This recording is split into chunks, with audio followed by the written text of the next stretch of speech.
Tim Light, Sacramento, California. Tim's question. 311 is known to have many different styles of music. Your reggae style songs are definitely my favorite. What style is your personal favorite? I love the reggae too, but I also like the hard rock. So and my favorite kind of types of music are improvisational. So I like that's the thing I really like about 311, being able to play all those styles. So that's cool. But I love reggae, and I could play reggae every day and be happy. But I don't know that if I could live without, play false harmonics and get the high gain stuff too and all that. So I don't know if I have a personal favorite style. Although I do play reggae every day when I'm just sitting around. So I don't. Let's see. How did you get started in the music industry? Well, we just kept working and working and working, kind of thing. So much different back when we started 20 years ago that I don't even know, like, as far as getting started accurately to the right way to go about what the best thing is or anything like that. Yeah, I think as long as you just work hard and you're true to what you're doing, that it's just a matter of time, and the energy you put in, hopefully you get out of it, kind of thing. But it's changed so much, it's crazy to even think about it. But yeah. Darian Saidifar, he's from Centerville, Virginia. Let's see. Darian's question is, as an inspirational virtuoso who has a broad variety in juicy tones and effects and quite a complex rig, have you ever thought about designing a signature pedal? I could only imagine how busy Guitar Center would be if you did. Well, first of all, Darren, you have kind ears. I didn't think you were going to be talking about me there at first. Yeah, I don't know. I don't know what I would do for a signature pedal. All the ones, there's so many good ones out there and old ones that I never really thought about that. I don't know what it would be. It would be kind of fun to make a cool pedal, but maybe someday. It'd be sweet. From Norton, Mass. Matt wants to know, do you see 311 incorporating longer instrumental breaks in songs or writing? Yeah, that's something we always talk about doing. The new record is not that, but there's some spots where it could turn into that live. I think the next record might be more toward like how Transistor was, a little bit more explorative, kind of like that. It might involve more instrumental breaks and things like that. So something that we enjoy. But the new record is not like that. But that doesn't mean that I think that's kind of how everyone wants to go. David Ecker from Dunmore, Pennsylvania. Let's see. David asked, do you or did you ever want to play or learn other instruments? Yes to both. The first instrument I played was trombone, and I started on that maybe fourth grade, somewhere, I think fourth grade, and then that's how I learned to sight read music and to kind of learn about music. But it was bass clef and single note stuff, no sort of chords or anything like that. I really enjoyed it, and then when I started playing guitar, I kind of got out of the trombone, which is kind of the other part of the question. I'd like to learn that again. I have one. My girlfriend gave me one as a gift a year ago for my birthday, and I can kind of still play it, but I need to take lessons, and it's something I would enjoy doing. That and drums, to take some proper lessons, it's important. Or the banjo. I guess there's a lot, yeah. Everything other than the guitar would be fun to learn. I'm just trying to keep learning on the guitar as well, and trying to just fit in time for lessons and learning on there has been, it's funny. It seems like you have all this time, and then when it really comes down to it, get that time to go sit with your teacher and stuff. It's been hard for me to do that, but I really enjoy that with the guitar still. And but yeah, something like it'd be great to be in the trombone. threaten I'm going to learn how to play it on one of our songs. Evan Madsen from St. Paul, Minnesota. Evan. Let's see, Evan's question. Hey Tim, I have noticed on certain songs, Come Original, Feels So Good, if Peanut has a really good riff for a break, you either fade back or keep your guitar part as more of a pulse rather than something to stray from the bass riff. Is that something you would consider in your style, or did it just come about over the years of playing? Yeah, we do that a lot. A lot of times, like in Come Original, we just kind of let him play the funky bass line and then accent him with the kind of bump, some syncopated hits on the heavy guitars, just kind of some chugs along with it to just emphasize the syncopated pattern that he's getting all funky with, and then go from that to build it to just the full on with him. A lot of times, if we're playing together like that, I'll use the octave and we just single note riffs with Peanut. But when he's getting really funky like that, we tend to just kind of, me and Nick, just play more of the chug it out with it, just to fill it in, grind it through. But we've done that a while, and I think it just kind of naturally happens. It just came about because it naturally fits in with when he's getting all funky and stuff like that, just to more groove with it. Well, Rita is in Miami, Florida. Rita's question, let's see, on the last Fret 12 interview, your signature PRS was in the works. Now that it is out, how does it feel, and what made you go with PRS for a signature guitar? Let's see, Rita. Well, it's been in the works for a while, and it's great that it's finally out because we've been working on it for a while. And there's been a lot. It's been busy and stuff, but I've only seen the one. I can't wait. We were just talking about when we'll actually get one in our hands. And the one that I had in my hands, I really loved, and it's it's really fun to play. It feels nice, and as far as Paul Reed Smith, they kind of approached me about it. I've always used a Paul Reed Smith as long as we've been playing 311, and I got the first one when we got a recording budget, and it's just kind of, although I have other guitars that are great guitars, this one just has always worked for 311 and doing clean and dirty and rock, hard rock and reggae and everything, and it's just been comfortable. And so, with the SE line on the PRS, it's just we've been talking about it for a while, and it finally came together. So I'm glad because it is nice. I think people enjoy playing it and stuff. It's a good guitar. So, and actually, I have a new one they made me that I've been playing now. It's really great. It's hard because my old blue one I've had forever. I think I got it in '99. I can't even remember, but I love it, and it's with me sitting over there watching. But it's not retired yet. But the new blue one they made me is really killer too. Ryan Chupa, Mesa, Arizona, wants to know.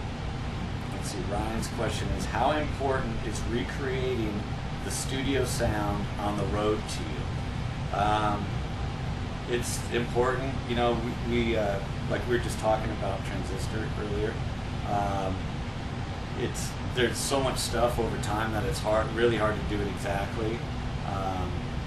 Right now we're preparing to do Transistor in its entirety, and there's a lot of, even just like we were talking, the phaser rate settings from song to song all vary.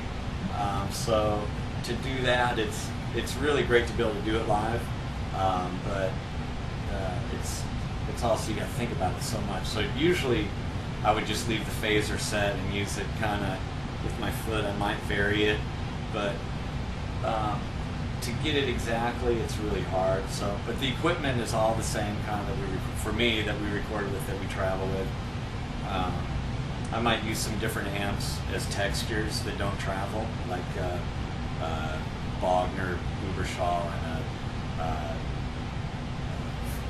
Roland jazz chorus, like for some clean stuff. But those two things. Besides that, it's always the Phantom and this Spitfire 2, the Diamonds. And so those two are on every track of the record, and then they come out and they do the clean and the dirty, and all the delays, most everything's about the same. So we really try and recreate it. Some of the synth sounds, the pads, various just ambient stereo things that come through the PA.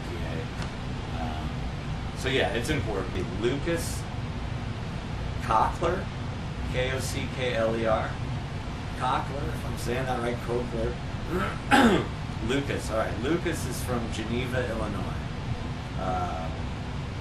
What has jamming almost every day with the people you've grown to love taught you? It's taught me a lot about them. I'll tell you that much. No, that it has. But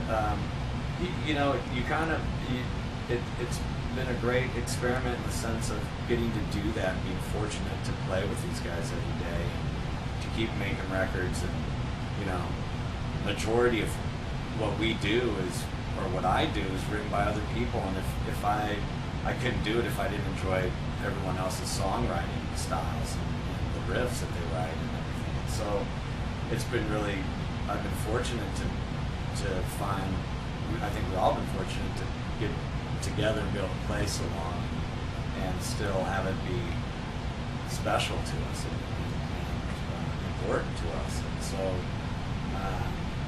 but it's also been funny in an experiment way that you can kind of know each other on an undercurrent, subliminal kind of way too. And when you play music like that, it's really cool, and it helps. It just seems the longer we do it, the better we get to know each other, the better we can communicate. The more we know how to communicate things, and so it tends to grow as time grows, which has been really cool. And, to be able to experience that where it's at now, it would never be like that now had we not had the last 20 years to let it develop to get to this point. And so it's great, and it's just like I said, I think everybody feels the same way, that just enjoying it more and growing together like that. It's been a trip, and it's been great fun. Max wants to know, what are some scales and keys you regularly use to get your ambient punk sound? Interesting question, Max. And I like that combining of ambient punk sound. It's nice. I've never heard that. I like that. I really went. I know the modes and things like that, but the names to them I talk them up all the time, so I wouldn't want to give any advice there. But I liked just getting things going with my looper and playing through the different scales with just a single drone note as a root, so you can hear how they all sound against the root. And I think that's really good to get your ear practice and stuff, and with the guitar in your ear and everything. And then also so if you want to be, if you're in a sad mood, kind of how to cater your guitar playing so you can translate the feeling through there somehow. So it's good to know those different scales and how the feelings they convey and how they fit in with everything. But let's see, the keys, I just I don't know, I have a hard time giving advice because I'm still trying to learn every day. But I think the more you kind of just work with the scales, and even if you just pick one key and you work with, just pick one key and work through all the scales in that key, it's challenging, but it's a really great thing to do, so you hear, your ear starts coming in tune with you and everything. So practice a lot. Let's see, Debbie Horton from Laramie, Wyoming. So Debbie's question here, it says, I'm so excited for the 311 Powwow Festival. That's nice. I'm too. We've never done anything like that. What made you guys want to do your own festival? It seems like a lot of bands are doing this. Is it the cool new thing to do? Killer lineup, by the way. Nice, thanks, Debbie. Yeah, we were stoked to be able to get, Sublime, first of all, to do the whole tour, which is really cool. It was fun. And then to to get the Deftones down there was great. G Love and everybody really who's coming down there. A lot of bands we played with, most of them probably we played with and were friends with or whatever. Never done a camping festival, and we'd always kind of talked about it. And so, like you mentioned, yeah, a lot of people are doing that and stuff, and so we just kind of thought, well, let's try it. You know, give us a chance to play 2 nights in a row in to the same group of folks. Stretch out more, or play 4 sets at least, compared to just being able to have the time to do one long set when we were out for a normal show. So we're looking forward to it, and it'll be interesting because it's a main voyage for us. So hopefully it'll be fun. It seems like it'll be cool. I know the event site has had other festivals there, so it should be good. Let's see. Fallon O'Brien, great name. What a great name. After hearing the preview of Universal Pulse, I'm already in love with it. Nice. Is there any particular song on this album that you enjoy playing the most? Well, it's so new. I really do enjoy playing them all. There's only 8 songs on it, so they're all songs we'll play live. The last record, we maybe play about half of them, and this one is all, on a regular basis. So this one, the new one, everyone's I think on the same page, really enjoying all of them. And so getting ready, I've just been playing through the album every day at home, and they're really fun. Each one I really do enjoy. There's something about each one that I enjoy, and I know they're fresh and new, but hopefully it'll translate to how they come off live. Let's see. I didn't even read the rest of Fallon's question yet. There's the second part here. How are you enjoying the Unity tour so far? Can we expect some jamming from 311 and Sublime together this year? Wow, see, now that would be kind of cool. We haven't talked with Sublime about playing with them or anything yet, but we never really knew them until we just met like a week ago or whatever. So those things usually come about as you get to know them, make friends, and things develop. But it'd be nice. They got a lot of great songs, and they do some covers and some great songs that I really enjoy as well.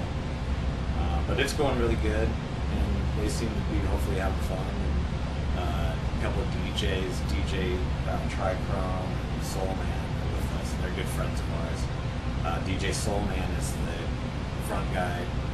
I don't know if they still play or not, but he's the singer for Funk Junkies, so he's an old friend of ours. And so he's kind of the MC for the night. But it's been fun. We're having a good time. Good night of music.